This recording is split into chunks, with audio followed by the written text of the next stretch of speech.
Welcome to BB9 news. ముందుగా headlines చూద్దాం. హైదరాబాద్లోని పలు ప్రాంతాల్లో మంగళవారం సాయంత్రం భారీ వర్షం. ఉక్కపోత నుంచి నగరవాసులకు ఊరట, కానీ ట్రాఫిక్తో తీవ్ర ఇబ్బందులు. కోటి, ఖైరతాబాద్, లక్డీకపుల్ ప్రాంతాల్లో కుండపోత వాన. రోడ్లపై భారీగా నిలిచిన నీరు, గుంటల పాటు స్తంభించిన వాహనాలు. మంత్రి అడ్లూరి లక్ష్మణ్పై పొన్నం ప్రభాకర్ వ్యాఖ్య. మందకృష్ణ మాదిగ ఆగ్రహం. మాదిగ సామాజిక వర్గానికి చెందిన మంత్రిని అవమానించారని మండిపాటు. మంత్రి వివేక్ ఆ వ్యాఖ్యలను ఖండించకపోగా సమర్థించినట్లు హావభావాలు ప్రదర్శించారని విమర్శ. సమస్య త్వరగా పరిష్కారం కావాలని కోరుకుంటున్నట్లు వెల్లడి. జగన్ రోడ్డు ప్రయాణానికి బ్రేక్. హెలికాప్టర్కు మాత్రమే అనుమతి. ఈ నెల 9న అనకాపల్లి జిల్లాలో వైఎస్ జగన్ పర్యటన. ఇది ప్రభుత్వ కుట్రేనని వైసీపీ నేత గుడివాడ అమర్నాథ్ ఆరోపణ. తాము అనుమతి అడగలేదని, భద్రత మాత్రమే కోరామని స్పష్టీకరణ. నవంబర్లో కేరళలో అర్జెంటీనా ఫుట్బాల్ జట్టు మ్యాచ్. కొచ్చి స్టేడియంలో యుద్ధ ప్రాతిపదికన ఏర్పాట్లు చేయాలని ఆదేశం. ప్రపంచ స్థాయి ప్రమాణాలతో మైదానం ఆధునీకరణకు ప్రణాళికలు. ప్రపంచ ఫార్మా దిగ్గజ సంస్థ ఏలీ లిల్లీ తెలంగాణలో భారీ పెట్టుబడి పెట్టడానికి ముందుకొచ్చింది. కాంట్రాక్ట్ మ్యానుఫ్యాక్చరింగ్ కార్యకలాపాల విస్తరణ కోసం 9,000 కోట్ల పెట్టుబడి చేరున్నట్టు సంస్థ ప్రతినిధులు ముఖ్యమంత్రి రేవంత్ రెడ్డితో భేటీలో ప్రకటించారు. ఇంటిగ్రేటెడ్ కమాండ్ కంట్రోల్ సెంటర్లో Eli Lilly president Patrick Johnson, India president బిన్స్ల్ టోకల్, పరిశ్రమల శాఖ మంత్రి శ్రీధర్ బాబు తదితరులు సమావేశమయ్యారు. తెలంగాణను ఫార్మా హబ్గా తీర్చిదిద్దడంలో ఇది మరో మైలురాయిగా నిలుస్తుందని సీఎం పేర్కొన్నారు. హైదరాబాద్ నుంచి దేశవ్యాప్తంగా కార్యకలాపాలు విస్తరించే దిశగా కంపెనీ కీలక ప్రణాళికలు రూపొందించిందని తెలిపారు. కాంట్రాక్ట్ మ్యానుఫ్యాక్చరింగ్ ద్వారా వేలాది ఉద్యోగాలు సృష్టి అవుతాయని మంత్రి శ్రీధర్ బాబు అన్నారు. 150 ఏళ్ల ప్రాచీనత కలిగిన American company Eli lily pharma రంగంలో తెలంగాణకు గ్లోబల్ గుర్తింపు తీసుకొస్తుందని సీఎం రేవంత్ అభిప్రాయపడ్డారు.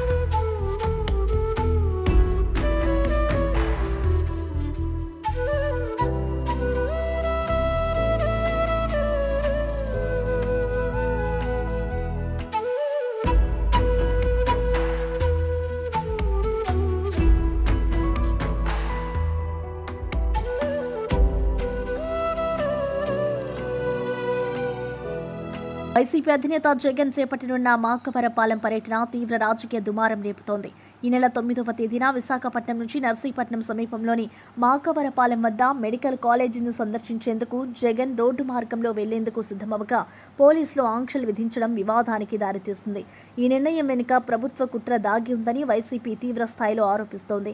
షెడ్యూల్ ప్రకారం జగన్ అక్టోబర్ 9న ఉదయం 10 గంటలకు విశాఖపట్నం విమానాశ్రయానికి చేరుకొని అక్కడి నుంచి సుమారు 60 కిలోమీటర్ల దూరంలో ఉన్న నర్సీపట్నం ప్రభుత్వ మెడికల్ కాలేజీకి రోడ్డు మార్గంలో ప్రయాణించాల్సి ఉంది.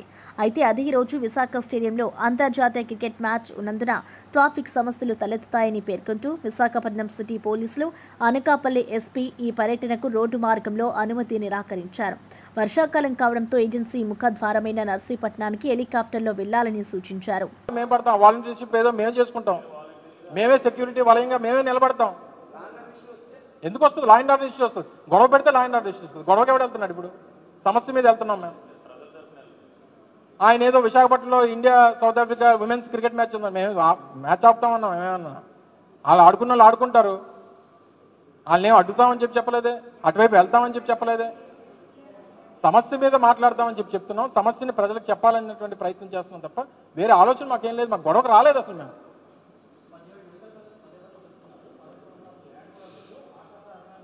ఇవన్నీ అందుకనే చెప్పాను కదా, ఇవన్నీ కూడా రాష్ట్రంలో తాగుబోతులు, తిరుగుబోతులు, పొగరబోతులు మాట్లాడుతున్నారు ఇవన్నీ. సో వారందరికీ ఇది సమాధానం. లేదు అని అంటే ఏం చెప్తాం? నేను లేదు అని, నర్సీపట్నంలో లేదన్నారు, తీసుకెళ్ళి చూపించాం మీకు. రేపు జగన్మోహన్ రెడ్డి గారు చూపిస్తారు. పాడేరులో లేదన్నారు, పాడేరులో ఉంది. పులివెందుల్లో లేదన్నారు, పులివెందులో అసలు మాకు సీట్లే అవసరం లేదని రాశారు. సో అందుకని లేవని ఎవరంటున్నారో వారికి చూపించడానికే జగన్మోహన్ రెడ్డి గారి పర్యటనలు. సో దయచేసి అవకాశం ఇస్తే ప్రజలకు వాస్తవాలు అనేటువంటిది తెలుస్తాయి అనేటువంటిది మామూలు ప్రైవేట్ పరం చేయాలన్నటువంటి నిర్ణయం ఏదైతే ఈ ప్రభుత్వం తీసుకుందో దాన్ని వ్యతిరేకిస్తూ ప్రజల ఆకాంక్షలకు వ్యతిరేకంగా తీసుకున్నటువంటి నిర్ణయాన్ని నిరసిస్తూ వారు సందర్శించి ప్రజలను ఉద్దేశించి మాట్లాడాలని చెప్పి ఒక కార్యక్రమాన్ని పార్టీ రూపొందించింది. దానికి సంబంధించి 4వ తారీఖు నుంచి సంబంధించినటువంటి అధికారులు అటు విశాఖపట్నం కమిషనర్ ఆఫ్ పోలీస్ గారికి అటు అనకాపల్లి జిల్లాకు చెందినటువంటి ఎస్పీ గారికి ఇద్దరికి కూడా ఈ పర్యటన వివరాలని వారి దృష్టిలో పెట్టి ఇలా 9వ తారీఖున మాజీ ముఖ్యమంత్రి జగన్మోహన్ రెడ్డి గారు విచ్చేస్తా ఉన్నారు, సంబంధించినటువంటి సెక్యూరిటీ అరేంజ్మెంట్స్ అన్ని కూడా చేయాల్సిందిగా కోరుతా ఉన్నామని చెప్పి అటు వైజాగ్ సిపి గారికి అలాగే అనకాపల్లి ఎస్పీ గారికి కూడా వాళ్ళకి లేఖలు ఇవ్వడం జరిగింది. త్రూ ప్రాపర్ ఛానల్ వారు మళ్ళీ స్థానికంగా ఉన్నటువంటి ఎస్డిపిఓ నర్సీపట్నం ద్వారా లెటర్ పంపించమంటే అది కూడా పంపించడం జరిగింది. గడిచినటువంటి 2 రోజులుగా మనం లెటర్ పెట్టడం, వారు కొన్ని క్లారిఫికేషన్స్ అడగడం, మళ్ళీ తిరిగి మనం క్లారిఫికేషన్స్ ఇవ్వడం, మళ్ళీ నిన్న ఈవినింగ్ కూడా ఒక లెటర్ వారు రాయడం, వాటి క్లారిఫికేషన్స్ ఈరోజు ఇస్తామని చెప్పి మనం చెప్పడం కూడా జరిగింది. ఈ లోపు మధ్యాహ్నం దాదాపు 2-2:30 ప్రాంతంలో వారు ఈ లేఖను పంపించడం జరిగింది. ఈ లేఖలో క్లియర్గా మాజీ ముఖ్యమంత్రి జగన్మోహన్ రెడ్డి గారి తాలూకా పర్యటనకు సంబంధించి ఏదైతే మీరు విశాఖపట్నం ఎయిర్పోర్ట్ నుంచి నర్సీపట్నం వరకు కాలేజీ నిర్మాణం రోజంతా తీవ్రమైన ఎండ, ఉక్కపోతతో అల్లాడిపోయిన భాగ్యనగర వాసులకు మంగళవారం సాయంత్రం కురిసిన భారీ వర్షం ఒక్కసారిగా ఉపశమనాన్నిచ్చింది. అయితే ఆ ఆనందం ఎంతోసేపు నిలవలేదు. అరగంట పాటు ఏకధాటిగా దంచుకుట్టిన కుండపోత వానకు నగరం అతలాకుతలమైంది. పలు ప్రాంతాల్లో రోడ్లు జలమయం కావడంతో జనజీవనం స్తంభించిపోయింది. నగరంలోని ప్రధాన కేంద్రాలైన కోటి, అబీడ్స్, నాంపల్లి, బషీర్బాగ్, హిమాయత్ నగర్, ఖైరతాబాద్, లక్డీ కపూల్తో పాటు రాజేంద్రనగర్, గండిపేట వంటి ప్రాంతాల్లో కుండపోత వర్షం నమోదైంది. దీంతో రోడ్లన్నీ చెరువులను తలపించాయి. లోతట్టు ప్రాంతాలు నీట మునగడంతో వాహనదారులు తీవ్ర అవస్థలు పడ్డారు. కార్యాలయాల నుంచి ఇళ్లకు వెళ్లే కీలక సమయంలో వర్షం ముంచెత్తడంతో ప్రధాన రహదారులపై ట్రాఫిక్ ఎక్కడికక్కడే నిలిచిపోయింది. ప్రజలు గంటల తరబడి రోడ్లపైనే నిరీక్షించాల్సి వచ్చింది.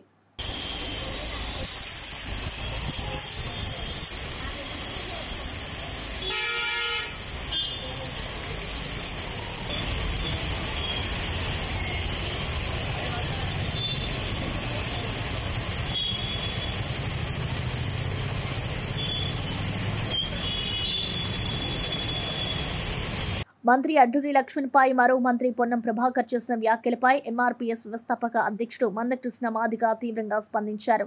మాదిగ సామాజిక వర్గానికి చెందిన లక్ష్మణ్ను పొన్నం ప్రభాకర్ దున్నపోతు అని సంబోధించడం దారుణమని ఆయన అన్నారు.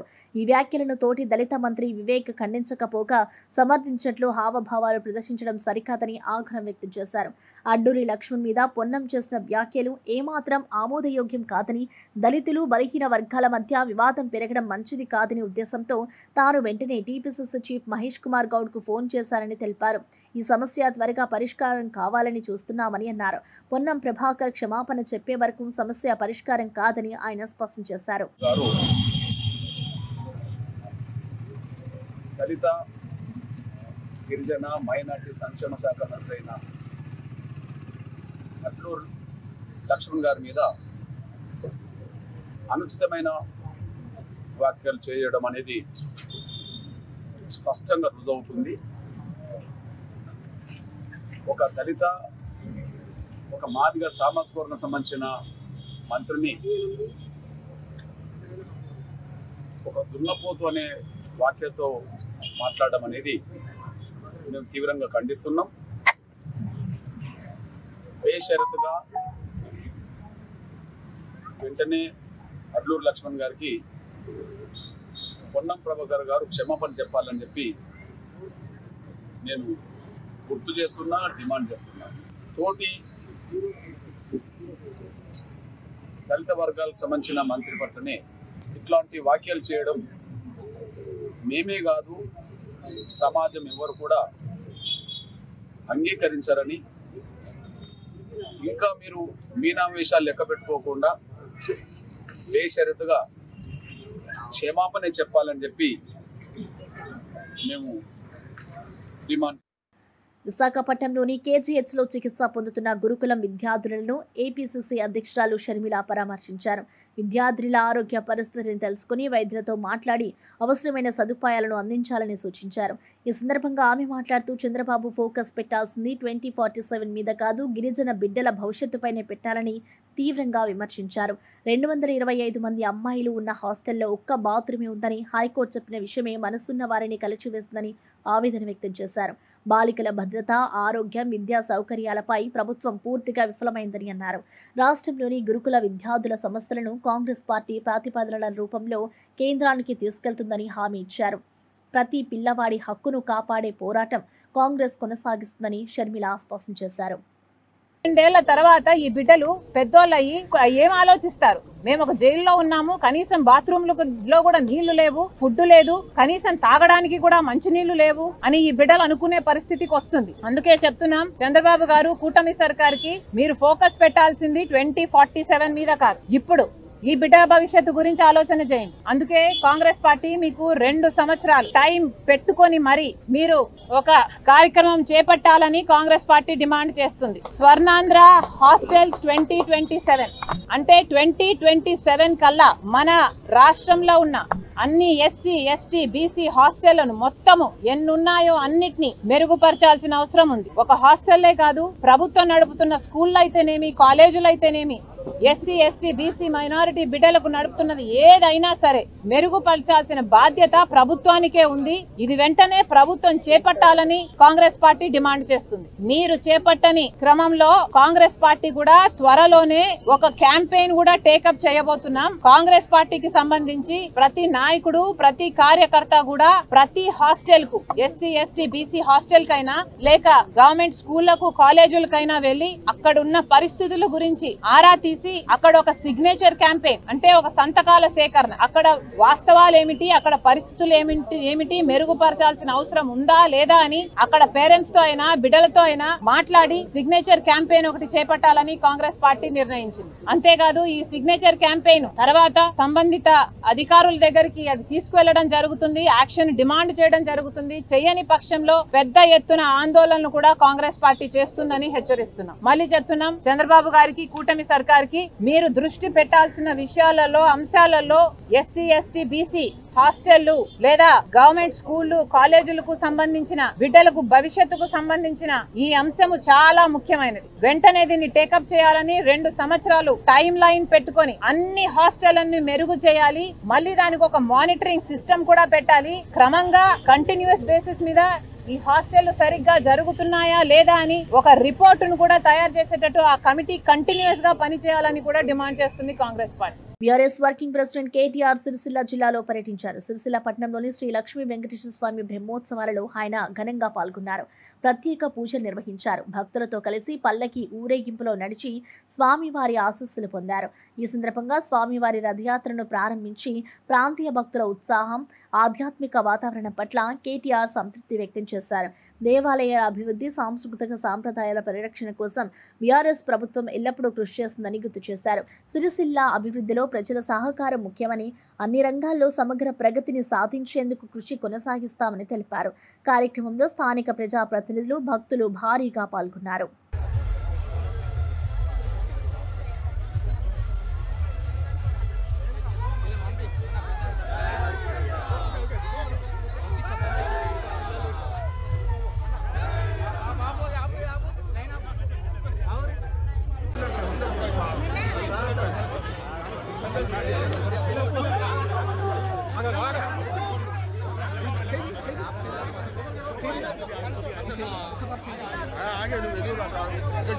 గ్రూప్ 1 నియామకాల్లో సుప్రీంకోర్టు ఇచ్చిన ఆదేశాలను తెలంగాణ ప్రభుత్వం తప్పనిసరిగా అమలు చేయాలని ఎమ్మెల్సీ కవిత కల్వకుంట్ల డిమాండ్ చేశారు. నియామక పత్రాలు ఇచ్చిన అభ్యర్థులకు ఉద్యోగాలపై హక్కు లేదని సుప్రీంకోర్టు స్పష్టం చేయడం ఈ ప్రక్రియలో ప్రభుత్వం చేసిన తప్పులను వెలుగులోకి తెచ్చిందని ఆమె వ్యాఖ్యానించారు. న్యాయస్థానాల తుది తీర్పు రాకముందే మెయిన్స్ ఆన్సర్ షీట్లు డిస్పోజ్ చేయాలని చూస్తే నిరుద్యోగులతో కలిసి తెలంగాణ పబ్లిక్ సర్వీస్ కమిషన్ను స్తంభింపజేస్తామని కవిత హెచ్చరించారు. యువత భవిష్యత్తుతో ప్రభుత్వం ఆటలు ఆడుతోందని విమర్శించారు. ఇటు పారదర్శకత, న్యాయమని సూత్రాలు పాటించకపోతే ప్రజా పోరాటం తప్పదని హెచ్చరించారు. నిరుద్యోగులకు న్యాయం చేసే వరకు పోరాటం కొనసాగిస్తామని కవిత స్పష్టం చేశారు. మెయిన్స్ పరీక్ష వరకు కూడా అనేకమైనటువంటి తప్పులు మీరు చేశారు. అనేకమైనటువంటి అంశాలలో ల్యాప్సెస్ ఉన్నాయి. అనేకమైన విషయాలలో మీ లాయర్లే కోర్టులలో ప్రభుత్వం తరఫున కాంట్రడిక్టరీ స్టేట్మెంట్స్ ఇచ్చి ఉన్నారు. ఇవన్నీ అంశాలు కూడా గమనంలోకి పెట్టుకోండి. రేపు పొద్దున మీరు డివిజన్ బెంచ్ కూడా వెళ్ళారు. నిరుద్యోగుల మీద ఇంత కక్ష సాధింపు చేసి ఒకటి నుంచి ఇంకో దగ్గరికి లిటిగేషన్ చేస్తూ మీరు ఎవరి కోసం పనిచేస్తున్నారు? ఈ నిరుద్యోగ యువత భవిష్యత్తుతో మీకు అవసరం లేదా అని చెప్పి నేను రేవంత్ రెడ్డి గారిని ప్రశ్నిస్తూ ఉన్నాను. ప్రధానంగా ఒకటే డిమాండ్. ఈరోజు సుప్రీంకోర్టు కూడా ఒక మాట చెప్పింది. ఏవైతే మీరు ఉద్యోగాలు ఇచ్చారో ఆ ఉద్యోగాలు పర్మనెంట్ కాదు. ఆ ఉద్యోగులు ఎప్పుడైనా ఉద్యోగం పోవచ్చు. డివిజన్ బెంచ్ కానీ సుప్రీంకోర్టు కానీ పరీక్ష మళ్ళీ పెట్టమని చెప్తే మీరు ఇచ్చినటువంటి అపాయింట్మెంట్లు అన్నీ కూడా ఒక జోక్ లాగా తయారవుతాయి. టీఎస్పీఎస్సీ అనేటటువంటిది ఒక రాజ్యాంగబద్ధమైన సంస్థ. ఎంత గౌరవంగా ఉండాలి, ఎంత ప్రేమగా విద్యార్థుల భవిష్యత్తును తీర్చిదిద్దాలి. అట్లాంటిది మీరు దొంగల జోరే రాత్రి పోయి రిజల్ట్ ఇస్తారు. తెల్లారి ఆగమాగం అందరిని పిలిచి ఎక్కడనో ప్రోగ్రాం పెట్టుకొని అపాయింట్మెంట్ ఆర్డర్ ఇస్తారు. ఎందుకింత దొంగతనం? ఎందుకింత దాపరికం? ఎందుకు పారదర్శకత లేదు? పారదర్శకత ఉండాలనే కదా కోరుకున్నాం. 10-11 ఏళ్ళు జరగలేదు ఎగ్జామ్, ఇప్పుడు జరుగుతున్నది ఎగ్జామ్. మళ్ళీ ఎందుకు భవిష్యత్తుతోని, పిల్లల భవిష్యత్తుతోని మీరు చెలగాట మాడుతున్నారని నేను కాంగ్రెస్ ప్రభుత్వాన్ని ప్రశ్నిస్తున్నాను. ప్రధానంగా ఒకటి, దీని వెనుక కుట్ర ఉన్నది. ఆ కుట్రలో భాగంగానే మీరు ఏవైతే మెయిన్స్ ఎగ్జామ్ పేపర్స్ ఉన్నాయో వాటిని డిస్పోజ్ చేసే ప్రయత్నం చేస్తున్నట్టుగా తెలిసింది. మేము ప్రభుత్వాన్ని హెచ్చరిక చేస్తూ ఉన్నాం. మీరు కనుక ఇది తేలకుండా డివిజన్ బెంచ్లో కానీ సుప్రీంకోర్టులో కానీ గ్రూప్ 1 విషయం తేలకుండా మెయిన్స్ పేపర్స్ డిస్పోజ్ చేస్తే టీఎస్పీఎస్సీని ఒక్క నిమిషం కూడా నడవనీయకుండా ప్రతిష్టంభన చేస్తాం, ఆక్యుపై చేసుకుంటాం టీఎస్పీఎస్సీ ఆఫీస్ అని చెప్పి నేను ప్రభుత్వాన్ని హెచ్చరిక చేస్తూ ఉన్నాను. ఎందుకంటే ప్రతి అడుగులో కేవలం మీరు పంతంతోని విద్యార్థులను అవమానపరుస్తూ, నిరుద్యోగ యువతను అవమానపరుస్తూ ముందుకెళ్తున్నారు తప్పితే సానుభూతితోని మిస్టేక్ అయితే ఒప్పుకొని ముందుకెళ్లే పరిస్థితి లేదు. అన్నిటికన్నా దారుణం ఏంటంటే ప్రెసిడెన్షియల్ ఆర్డర్లో 95% తెలంగాణ బిడ్డలకు ఉద్యోగాలు రావాలి. కానీ దాన్ని కూడా తుంగలో దొక్కి 8 మందికి అర్హత లేనటువంటి వారికి మీరు ఈ తెలంగాణ రాష్ట్రంలో ఉద్యోగాలు ఇచ్చారు. దీన్ని ఎట్టి పరిస్థితుల్లో తెలంగాణ బిడ్డలు సహించారని చెప్పి మేము చెప్తూ నిరుద్యోగుల పక్షాన తెలంగాణ జాగృతి నిలబడుతుంది. రేపటి నుంచి 15వ తారీఖు వరకు వరుస పెట్టి వారం రోజుల పాటు నిరుద్యోగులకు అండగా రోజొక తీరు మేము కార్యక్రమాలు టేకప్ చేస్తాం. మీరు ఎగ్జామ్ మొత్తం మళ్ళీ రీకండక్ట్ చేసేంత వరకు కూడా వదిలిపెట్టమని చెప్పి ప్రభుత్వాన్ని హెచ్చరిక చేస్తూ ఉన్నాం. నిరుద్యోగ మిత్రులందరికీ కూడా నేను కోరుతా ఉన్నాను, మీరు ధైర్యంగా ఉండండి. నాకు తెలుసు మీరు వచ్చి ఉద్యమాలు చేయలేరు, మీరు బయటికి రాలేరు. చాలామంది మీరు ప్రభుత్వ ఉద్యోగాల్లో ఉన్నవారు ఉన్నారు, రకరకాల వ్యాపకాల్లో ఉన్నవారు ఉన్నారు. కాబట్టి మీ తరఫున నేను కొట్లాడతాను, తెలంగాణ జాగృతి కొట్లాడుతుంది. ఖచ్చితంగా ఈ గ్రూప్ 1 క్యాన్సిల్ చేసి రీఎగ్జామినేషన్ పెట్టించే వరకు వదిలిపెట్టబోమని చెప్పి చెప్తా ఉన్నాం. Thank you. జై తెలంగాణ. బీసీ రిజర్వేషన్ల అంశంపై ముఖ్యమంత్రి రేవంత్ రెడ్డి నివాసంలో కీలక సమావేశం జరిగింది. ఈ సమావేశానికి డిప్యూటీ సీఎం భట్టి విక్రమార్క, రాష్ట్ర కాంగ్రెస్ వ్యవహారాల ఇన్ఛార్జి మీనాక్షి నటరాజన్, పీసీసీ అధ్యక్షుడు మహేష్ కుమార్ గౌడ్, మంత్రులు పొన్నం ప్రభాకర్, ఉత్తమ్ కుమార్ రెడ్డి, వాకటి శ్రీహరి, పొంగులటి శ్రీనివాసరెడ్డి హాజరయ్యారు. రేపు హైకోర్టులో జరగబోయే విచారణను దృష్టిలో ఉంచుకొని ప్రభుత్వం తరపున వినిపించాల్సిన వాదనలపై, చట్టపరమైన అంశాలపై విస్తృతంగా చర్చించారు. బీసీలకు 42% రిజర్వేషన్లు కల్పించడంలో ప్రభుత్వం చిత్తశుద్ధిగా ఉందని సీఎం రేవంత్ స్పష్టం చేశారు. రిజర్వేషన్లను చట్టబద్ధంగా అమలు చేసే దిశగా అన్ని చర్యలు తీసుకుంటామని హామీ ఇచ్చారు. సమావేశం అనంతరం మంత్రులు, నేతలు బీసీ సమాజానికి న్యాయం తప్పక జరుగుతుందని నమ్మకం వ్యక్తం చేశారు.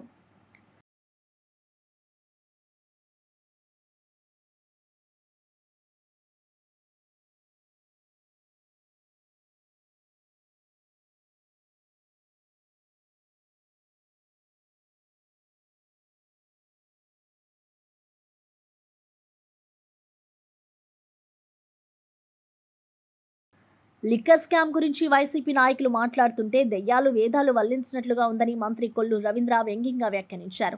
మద్యం మాఫియా చేసి రాష్ట్రాన్ని పూర్తిగా కొల్లగొట్టింది జగన్మోహన్ రెడ్డి అని ఆయన తీవ్రంగా విమర్శించారు. వైసీపీ పాలనలో మద్యం మాఫియా ఉధృతంగా సాగి ప్రజల ఆరోగ్యాన్ని, రాష్ట్ర ఆర్థిక వ్యవస్థను దెబ్బతీస్తుందని అన్నారు. ఇప్పుడు అదే వైసీపీ నాయకులు నీతులు బోధించడం హాస్యాస్పదమని వ్యాఖ్యానించారు. కల్తీ మద్యం కేసులో ఆరోపణలు ఎదుర్కొంటున్న టీడీపీ నేతలను సస్పెండ్ చేయడం ద్వారా తమ పార్టీ విలువలను కాపాడిందని స్పష్టం చేశారు. నేరాలకు పాల్పడిన వారిపై ఎటువంటి రాజీ లేకుండా చర్యలు కొనసాగుతాయని అన్నారు. నిజాయితీలో పాలన కొనసాగించడం ద్వారానే ప్రజల నమ్మకం పెరుగుతుందని కొల్లూరు రవీంద్ర తెలిపారు. ఇవాళ మద్యం మాఫియా చేసి ఈ రాష్ట్రాన్ని కొల్లగొట్టుకుని ప్రజా ఆరోగ్యాన్ని దోచుకుని లక్షలాది మందిని పొట్టన పెట్టుకున్నటువంటి వ్యక్తి జగన్మోహన్ రెడ్డి. వాళ్ళు చేసినటువంటి మద్యం స్కామ్ వల్ల ఇవాళ మొత్తం కూడా అలీబాబా 40 దొంగలు వచ్చినట్టు మొత్తం బయటకు వస్తూ ఉన్నారు. ఎంక్వైరీలు జరుగుతూ ఉన్నాయి. తంబళ్ళపల్లి దగ్గర ఒక కల్తీ మద్యం జరుగుతుందనేది ఎక్సైజ్ డిపార్ట్మెంట్, మా డిపార్ట్మెంట్ వాళ్ళు ఎప్పటికప్పుడు ఎన్ఫోర్స్మెంట్ విభాగం పూర్తి స్థాయిలో పనిచేస్తూ ఉంటారు. దానిలో భాగంగానే అక్కడ ఒక కల్తీ మద్య విధానం జరుగుతుందనేది ఐడెంటిఫై చేయటం జరిగింది. చేసి రైడ్ చేశాం. అందుట్లో ఎంతటి వాళ్ళు ఉన్నా సరే సమస్య లేదని చెప్పి ముఖ్యమంత్రి గారు క్లియర్గా డైరెక్షన్ ఇచ్చారు. దాని ప్రకారం అందులో తెలుగుదేశం పార్టీకి సంబంధించినటువంటి వ్యక్తులకు కూడా సంబంధం ఉందని చెప్పి తెలిసిన వెంటనే వాళ్ళని పార్టీ నుంచి సస్పెండ్ చేయడమే కాకుండా కేసులు కూడా చాలా తీవ్రంగా వాళ్ళ మీద సెక్షన్స్ పెట్టించడం జరిగింది. కాంగ్రెస్ ప్రభుత్వం హడావిడి నిర్ణయాలు తీసుకుంటుందని ఎంపీ రఘునందన్ రావు తీవ్రంగా విమర్శించారు. జూబ్లీహిల్స్ ఉప ఎన్నికను దృష్టిలో పెట్టుకుని ఓ వర్గం ఓట్ల కోసమే ప్రభుత్వం శ్మశాన వాటిక నిర్మాణానికి జీవో జారీ చేసిందని అన్నారు. ప్రజా అవసరాల కంటే రాజకీయ లాభాలకే ప్రాధాన్యం ఇస్తున్నారని వ్యాఖ్యానించారు. ఈ తరహా తాత్కాలిక నిర్ణయాలతో ప్రజలను మభ్యపెట్టాలని ప్రయత్నించడం దారుణమన్నారు. అభివృద్ధి అనే పేరుతో ప్రభుత్వం ఎన్ని నాటకాలు ఆడినా ప్రజలు మోసపోరని స్పష్టం చేశారు. జూబ్లీహిల్స్ ఎన్నికల్లో ఓటర్లు వివేకంతో వ్యవహరిస్తారని, ప్రభుత్వానికి తగిన బుద్ధి చెబుతారని రఘునందన్ రావు హెచ్చరించారు. ప్రజల సమస్యల పరిష్కారం కోసం నిజాయితీ గల పాలన అవసరమని, కూటమి ప్రభుత్వ విధానాలు ప్రజలను విసిగిస్తున్నాయని ఆయన వ్యాఖ్యానించారు. నిర్మించుకోవాలని చెప్పేటువంటి ఆలోచన ఏదైతే రాష్ట్ర ప్రభుత్వం చేస్తా ఉందో ఇది పూర్తిగా ఒక వర్గం ఓట్లని, ఒక వర్గం ప్రజలని అపీజ్మెంట్ చేసి ఎన్నికల కోసం తీసుకొచ్చినటువంటి ఆర్డర్ గా మాత్రమే మేము భావిస్తా ఉన్నాం. దీనికి సంబంధించి రాష్ట్ర సర్వోన్నత న్యాయస్థానంలో కేసు నడుస్తా ఉంది. నాట్ టు ఇంటర్ఫియర్ అని, పీస్ఫుల్ గా ఎవరు ఎట్లా ఉన్నారో అట్లే ఉండాలని రాష్ట్ర సర్వోన్నత న్యాయస్థానం ఉత్తర్వులు ఇచ్చినట్లు ఇక్కడ ఉన్నటువంటి పక్కన ఉన్నటువంటి కాలనీల పెద్దలందరూ కూడా ఎలక్టెడ్ అసోసియేషన్ అధ్యక్షులు చెప్తా ఉన్నారు. రాష్ట్ర సర్వోన్నత న్యాయస్థానం ఉత్తర్వులను కాదని, సాయంత్రం 4 గంటలకు ఎన్నికల నోటిఫికేషన్ వస్తుందని తెలిసి ఉదయం జీవో ఇవ్వాల్సినటువంటి అవసరం ఏంటంటే చాలా స్పష్టంగా కనబడుతుంది. ఈ నియోజకవర్గంలో ఎక్కువగా ఉన్నటువంటి ఒక వర్గం ప్రజలని మెప్పించి వాళ్ళ ఓట్లతోటి లబ్ధి పొందుదామని కాంగ్రెస్ ప్రభుత్వం చేసినటువంటి దుశ్చర్యగా ఇక్కడ ఉన్నటువంటి ప్రజలందరూ కూడా భావిస్తా ఉన్నారు. మీరు ఈ రకంగా చేస్తే మిగతా ప్రజలందరూ ఏకమై జూబ్లీహిల్స్ ఎన్నికలలో మీకు ఖచ్చితంగా గుణపాఠం చెప్తారని ఈ సందర్భంగా రాష్ట్ర ప్రభుత్వాన్ని హెచ్చరిస్తూ రాష్ట్ర సర్వోన్నత న్యాయస్థానం ఇచ్చినటువంటి ఉత్తర్వులని గౌరవించాలని, లేని పక్షంలో ఎన్నికలతో సంబంధం లేకుండా కంటెంప్ట్ ఆఫ్ కోర్ట్ రాష్ట్ర ప్రభుత్వం మీద, జిహెచ్ఎంసీ మీద మూవ్ చేస్తామని కాలనీవాసుల పక్షాన నేను ఈ సందర్భంగా రాష్ట్ర ప్రభుత్వాన్ని హెచ్చరిస్తా ఉన్నాను. గత బీఆర్ఎస్ ప్రభుత్వ కాలంలో ఆర్టీసీని ప్రైవేటీకరణ చేసే ప్రయత్నాలు జరిగినట్లు టీపీసీసీ ప్రధాన కార్యదర్శి డాక్టర్ చరణ్ కౌశిక్ యాదవ్ తెలిపారు. పబ్లిక్ ట్రాన్స్పోర్ట్ వ్యవస్థను దెబ్బతీసి ప్రైవేట్ సంస్థలకు లబ్ధి చేకూర్చే విధంగా ఈ ప్రభుత్వం ప్రణాళికలు వేసిందని విమర్శించారు. వేలాది మంది ఉద్యోగులను అనిశ్చితిలోకి నెట్టేసిన బీఆర్ఎస్ పాలన ప్రజా వ్యతిరేకమని పేర్కొన్నారు. కాంగ్రెస్ ప్రభుత్వం అధికారంలోకి వచ్చిన తర్వాత ఆర్టీసీని తిరిగి బలోపేతం చేసేందుకు చర్యలు ప్రారంభించిందని తెలిపారు. డ్రైవర్లు, కండక్టర్లు, సిబ్బంది సంక్షేమమే ప్రభుత్వ ప్రాధాన్యమని చెప్పారు. ప్రజల ప్రయాణ హక్కులను కాపాడడంలో ఎటువంటి రాజీ ఉండదని స్పష్టం చేశారు. రేవంత్ రెడ్డి నేతృత్వంలో ఆర్టీసీ మళ్లీ బలంగా ముందుకు సాగుతుందని డాక్టర్ చరణ్ కౌశిక్ యాదవ్ విశ్వాసం వ్యక్తం చేశారు. 8.78% పెంచారు. 2019లో 26.26%, 2022లో 20.51%, అంటే దాదాపు 56%, 3 సార్లు బీఆర్ఎస్ పార్టీ ఆయనలో ఆనాడు ఆర్టీసీ సంబంధించినటువంటి బస్ ఛార్జెస్ పెంచిన మాట వాస్తవం కాదా? అదే కాకుండా ఆర్టీసీ కార్మికులు 52 రోజుల పాటు సమ్మె చేశారు. పట్టించుకున్న పాపాన మీరు పోలే. అక్టోబర్ 5, 2019 నుంచి నవంబర్ 25 2019 వరకు ఆనాడు ఆర్టీసీ కార్మికులు ధర్నా చేస్తే పడుచుకున్న పాపాన పోలే ఆనాడు కేసీఆర్ గారు. అదే లాస్ట్కు హైకోర్టు ఇన్వాల్వ్ అయి దీన్ని పరిష్కరించని చెప్తే అప్పుడు రాష్ట్ర ప్రభుత్వం పరిష్కరించిన పరిస్థితి మనం చూసినాం. ఇక్కడ ప్రజాప్రభుత్వం కాంగ్రెస్ పార్టీ అధికారంలోకి వచ్చిన తర్వాత తెలంగాణ రాష్ట్రంలో ఆర్టీసీని కాపాడే ప్రయత్నంలో భాగంగా ప్రజలకు మెరుగైన సౌకర్యాలు కల్పిస్తూనే ఆర్టీసీని కాపాడాలి, ఆర్టీసీలో పనిచేసినటువంటి కార్మికులను కాపాడాలి, ప్రజలకు ఉపయోగకరంగా ఉండాలని ప్రభుత్వం భావించి లాభాపేక్ష లేకుండా తెలంగాణ రాష్ట్రంలో పర్యావరణాన్ని పరిరక్షించే ప్రయత్నంలో భాగంగా 2,500 ఎలక్ట్రికల్ బస్సులు కొనుగోలు చేయాలని, 300 కోట్ల రూపాయలకు సంబంధించిన ఇన్ఫ్రాస్ట్రక్చర్ క్రియేట్ చేయాలని చెప్పేసి ఏదో నామినల్ గా పెంచే ప్రయత్నం చేస్తే దాన్ని రద్దాంతం చేసే ప్రయత్నం తలసాని శ్రీనివాస్ యాదవ్ గారు చేస్తూ ఉన్నారు. వారి వ్యాఖ్యలను తీవ్రంగా ఖండిస్తూ మీరు ఆర్టీసీని ప్రైవేటీకరణ చేసే ప్రయత్నం ఆనాడు చేసి ప్రైవేట్ పరం చేసి ప్రైవేట్ వ్యక్తులకు అప్పయ్యే ప్రయత్నం చేసి అది కుదరకపోగా ఆనాడు కోర్టు జోక్యం మేరకు మీరు ఆర్టీసీ కార్మికులతోటి చర్చలు చేసిన మాట వాస్తవం. మాది ప్రజాప్రభుత్వం కాంగ్రెస్ పార్టీ అధికారంలోకి వచ్చిన తర్వాత ఆర్టీసీని కాపాడుతూనే తెలంగాణ రాష్ట్రంలో ఉచిత బస్సు ప్రయాణం మహిళలకు కల్పిస్తూ తెలంగాణ రాష్ట్రంలో ప్రతి నెల 300 కోట్ల రూపాయలు రాష్ట్ర ప్రభుత్వం రియంబర్స్మెంట్ చేస్తూ ఉంది ఆర్టీసీకి. ఇప్పటి వరకు దాదాపు 6,000 క్యాన్సర్ నివారణ కోసం కూటమి ప్రభుత్వ సమగ్ర కృషి చేస్తుందని వైద్యారోగ్య శాఖ మంత్రి సత్యకుమార్ యాదవ్ తెలిపారు. విశాఖ శ్రీకృష్ణ విద్యామందిర్లో రోటరీ సంస్థ, మహాత్మా గాంధీ క్యాన్సర్ హాస్పిటల్ ఆధ్వర్యంలో బాలికల సర్వైకల్ క్యాన్సర్ నివారణ వ్యాక్సిన్ పంపిణీ కార్యక్రమంలో పాల్గొన్నారు. 3,500 రూపాయల విలువైన ఈ వ్యాక్సిన్ను ప్రభుత్వం ఉచితంగా అందిస్తుందని మంత్రి వెల్లడించారు. రాష్ట్ర వ్యాప్తంగా మహిళలకు ఉచిత క్యాన్సర్ పరీక్షలు నిర్వహిస్తున్నామని తెలిపారు. మహిళల ఆరోగ్య పరిరక్షణలో ఇది చారిత్రాత్మక కార్యక్రమమని పేర్కొన్నారు. క్యాన్సర్ను నివారించాలంటే అవగాహనతో పాటు ముందస్తు పరీక్షలు అత్యవసరమని తెలిపారు. ప్రతి జిల్లా ఆసుపత్రిలో ప్రత్యేక స్క్రీనింగ్ కేంద్రాలు ఏర్పాటు చేస్తున్నామని తెలిపారు. మహిళల ఆరోగ్యం కాపాడడం ప్రభుత్వ ప్రధాన ధ్యేయమని మంత్రి సత్యకుమార్ యాదవ్ స్పష్టం చేశారు. క్యాన్సర్ బారిన పడకుండా తర్వాత ఆర్థికంగా ఏ కుటుంబం కూడా చితికిపోకుండా ఉండడం కోసం ముందస్తు జాగ్రత్తలు తీసుకోవడానికి ఇవాళ ఈ కార్యక్రమాన్ని తీస్తున్నాం. దీంట్లో ఏం చేస్తున్నాం, 9 నుంచి 14 సంవత్సరాల వయసున్న అమ్మాయిలకి ఒక వ్యాక్సినేషన్ ఇస్తున్నాం. అది దాదాపు ఒక్కొక్క వ్యాక్సిన్ 3,500 రూపాయలు అవుతుంది. దాన్ని ఉచితంగా ఇవాళ రోటరీ క్లబ్ అదేవిధంగా మహాత్మా గాంధీ క్యాన్సర్ ఇన్స్టిట్యూట్ వాళ్ళు ఇవ్వడానికి ముందుకు వచ్చారు. 3,500 క్యాన్సర్ వల్ల భవిష్యత్తులో సర్వైకల్ క్యాన్సర్ బారిన ఏ బాలిక ఏ మహిళ పడకుండా జాగ్రత్తలు తీసుకునే ప్రయత్నం చేస్తున్నాం. ఫుట్బాల్ అభిమానులకు పండుగ లాంటి వార్త. ప్రపంచ ఫుట్బాల్ దిగ్గజ జట్లలో ఒకటైన అర్జెంటీనా నవంబర్లో కేరళలో మ్యాచ్ ఆడనుంది. ఈ నేపథ్యంలో కేరళ ప్రభుత్వం ఏర్పాట్లను ముమ్మరం చేసింది. ముఖ్యమంత్రి పినరయి విజయన్ మంగళవారం ఉన్నతాధికారులతో ఉన్నత స్థాయి సమీక్షా సమావేశం నిర్వహించి ఏర్పాట్లపై కీలక ఆదేశాలు జారీ చేశారు. కొచ్చిలోని జవహర్లాల్ నెహ్రూ అంతర్జాతీయ స్టేడియంలో ఈ మ్యాచ్ జరగనుండగా మైదానాన్ని ప్రపంచ స్థాయి ప్రమాణాలకు అనుగుణంగా సిద్ధం చేయాలని సీఎం స్పష్టం చేశారు. స్టేడియంలో అవసరమైన మరమ్మతులు, ఆధునికీకరణ పనులను యుద్ధ ప్రాతిపాదికన పూర్తి చేయాలని అధికారులను ఆదేశించారు. ఈ ప్రతిష్టాత్మక కార్యక్రమాన్ని విజయవంతం చేయడాన్ని అన్ని శాఖల మధ్య పూర్తి సమన్వయం అత్యంత కీలకమని ఆయన నొక్కి చెప్పారు.